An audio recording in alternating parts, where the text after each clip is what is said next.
मेलो का बरसाती जंगल का मिशन। मेलो एक शरारती बंदर अपने जंगल के दोस्तों के साथ शरारतें करने का शौकीन था। वो टोकन पर केले गिराता, जगुआर के बच्चों के रास्ते में बेलें बांध देता और सिर्फ मजे के लिए गुलहरी बंदरों से फल चुरा लेता। अगरचे इसकी हरकतों से वो खुद बहुत लुत्फ अंदोज होता, मगर अक्सर इसके दोस्त नाराज हो जाते। एक दिन चमकदार सुबह मेलो दरख्तों में झूल रहा था जब इसने लीला एक नन्ही सुस्त रफ्तार सलवत को एक निचली शाख पर आराम करते देखा। एक ख्याल इसके जहन में आया।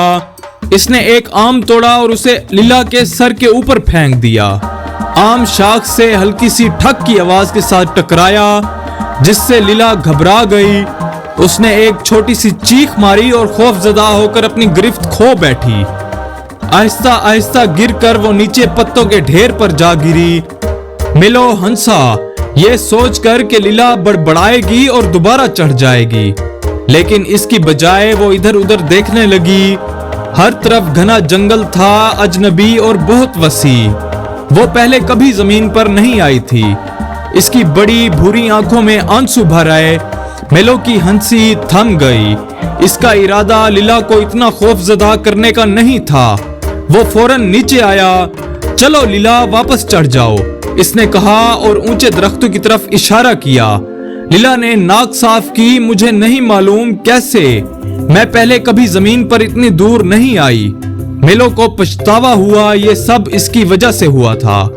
लीला की माँ उसे ढूंढ रही होगी और सुस्त रफ्तार होने के बायस इसे वापस चढ़ने में पूरा दिन लग जाएगा।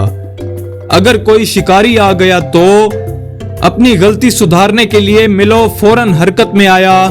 फिक्र मत करो लीला, मैं तुम्हें घर वापस ले जाऊंगा। इसने उसे उठाने की कोशिश की, लेकिन सलवत नजर से ज्यादा भारी थी।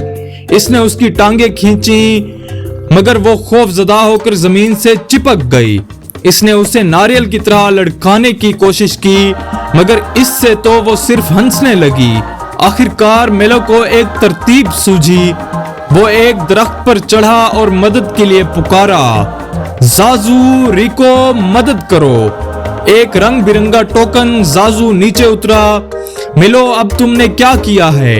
इसने जानने के लिए अंदाज में पूछा। मुझे लीला को इसकी माँ के पास वापस ले जाने में मदद चाहिए। मेलो ने तस्लीम किया।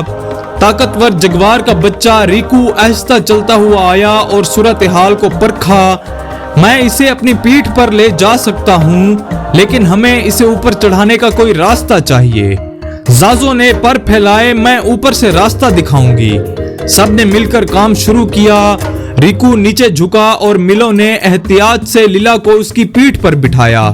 फिर रिकू एक बड़े पत्थर पर चढ़ा और मजबूत शाख पर छलांग लगा दी। मिलो ने नीचे से मदद दी और जल्द ही लीला दरख्त के आधे रास्ते पर पहुंच गई। जब वो आखिरकार ऊपर पहुंचे तो लीला की माँ ने सुख का सांस लिया। ओह मेरी बच्ची, बहुत शुक्रिया। लीला ने मिलो को गले लगाया। तुमने मेरी जान बचाई।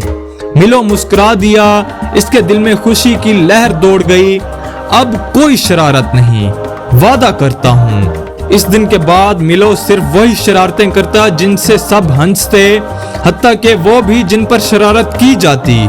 और जब भी इसके दोस्तों को मदद की जरूरत होती, वो सबसे पहले मदद के लिए पहुंचता। अगर आपको हमारी वीडियोस अच्छी लगे तो लाइक, शेयर और आपके अपने चैनल किड्जी स्टोरीलैंड को सब्सक्राइब करना ना भूलें।